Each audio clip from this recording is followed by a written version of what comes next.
त्रयोदश अध्याय। जो उदय काल के सूर्यमंडल की सी कांति धारण करने वाली है, जिनकी 4 भुजाएं और 3 नेत्र हैं, तथा जो अपने हाथों में पाश, अंकुश, वर एवं अभय की मुद्रा धारण किए रहती हैं, उन शिवा देवी का मैं ध्यान करती हूँ। जगदम्बाय प्रियंताम नमः। ऋषि कहते हैं, राजन, इस प्रकार मैंने तुमसे देवी के उत्तम महात्म्य का वर्णन किया। जो इस जगत को धारण करती हैं, उन देवी का ऐसा ही प्रभाव है। वे ही विद्या यानी ज्ञान उत्पन्न करती हैं। भगवान विष्णु की माया रूपा भगवती के द्वारा तुम ये वैश्य और अन्य विवेकी जन मोहित हुए हैं और आगे भी मोहित होंगे। महाराज, तुम उन्हीं परमेश्वरी की शरण में जाओ। आराधना करने पर वे ही मनुष्य को भोग और स्वर्ग तथा मोक्ष प्रदान करती हैं। मार्कंडेय जी कहते हैं, कौशिकी जी मेधा मुनि के वचन सुनकर राजा सुरथ ने उत्तम व्रत का पालन करने वाले उन महाभाग महर्षि को प्रणाम किया। वे अत्यंत ममता और राज्य अपहरण से बहुत खिन्न हो चुके थे।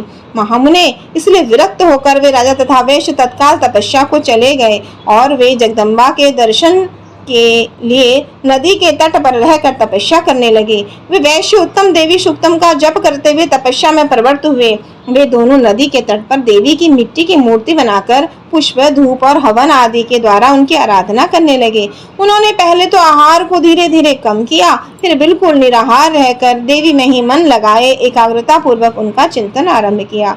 वे दोनों अपने शरीर के रक्त से प्रोक्षित बलि देते हुए लगातार 3 वर्ष तक संयम पूर्वक आराधना करते रहे। इस पर प्रसन्न होकर जगत को धारण करने वाली चंडिका देवी ने प्रत्यक्ष दर्शन देकर कहा। देवी बोली, राजन तथा अपने कुल को आनंदित करने वाले वैश्य, तुम लोग जिस वस्तु की अभिलाषा रखते हो उससे मांगो, मैं संतुष्ट हूँ, तुम्हें बहुत सब कुछ दूंगी। मार्कंडेय जी कहते हैं, तब राजा ने दूसरे जन्म में नष्ट न होने वाला राज्य मांगा और इस जन्म में भी शत्रुओं की सेना को बलपूर्वक नष्ट करके पुनः अपना राज्य प्राप्त कर लेने का वरदान मांगा। वैश्य का चित्त तो संसार की ओर से खिन्न और विरक्त हो चुका था और वो बहुत बुद्धिमान थे, अतः उन्होंने तो ममता और अहंता रूप आसक्ति का नाश करने वाला ज्ञान मांगा। देवी बोली, राजन, तुम थोड़े ही दिनों में शत्रुओं को मारकर अपना राज्य प्राप्त कर लोगे। अब वहां तुम्हारा राज्य स्थिर रहेगा। फिर मृत्यु के पश्चात तुम भगवान विश्ववान सूर्य के अंश से जन्म लेकर इस पृथ्वी पर सावर्णिक मनु के नाम से विख्यात होगे। वैश्यवर्य, तुमने भी जिस वरदान को मुझसे प्राप्त करने की इच्छा की है उसे मैं तुम्हें देती हूँ। तुम्हें मोक्ष के लिए ज्ञान प्राप्त होगा। मार्कंडेय जी कहते हैं, इस प्रकार उन दोनों को मनोवांछित वरदान देकर तथा उनके द्वारा भक्ति पूर्वक अपनी स्तुति सुनकर देवी अंबिका तत्काल अंतर्ध्यान हो गई। इस प्रकार देवी से वरदान पाकर क्षत्रियों में श्रेष्ठ सुरथ सूर्य से जन्म ले सावर्णिक नाम के मनु होंगे। बोलिए अम्बे मात की जय। इस प्रकार सावर्ण मन मंत्र श्री मार्कंडेय पुराण में सावर्णिक मनमंत्र कथा के अंतर्गत देवी दूत महात्म्य में सुरथ और वैश्य को वरदान नामक 13वां हरिओम तत्सत। अम्बे मात की जय। नव दुर्गे मात की जय।